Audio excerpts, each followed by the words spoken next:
যে আমি আলুর কোরমা বানাচ্ছি। প্রথমে তিল আর পোস্ত ভেজে নিয়েছি আর বাদাম ভেজে নিয়েছি, নারকেলও নিয়ে নিয়েছি। এটা মিলিয়ে একটা পেস্ট বানিয়ে নেব। পেস্টটা করে নিয়েছি।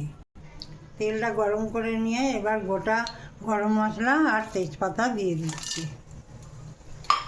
একটু জিরে।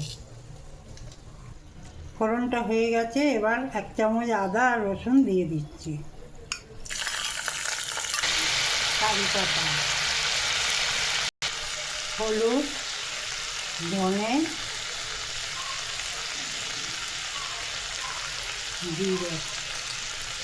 মশলাটা কষিয়ে নিয়েছি, এবার এই পেস্টটা দিয়ে দিচ্ছি।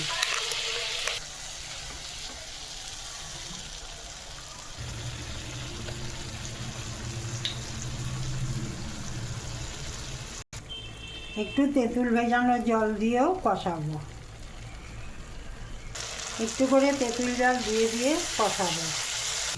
দুটো আলু সেদ্ধ করে নিয়েছি, এবার এই মশলাতে আলুগুলো দিয়ে দেবো।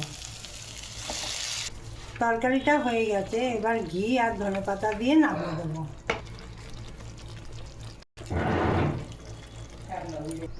আমার আলুর কোরমা রেডি।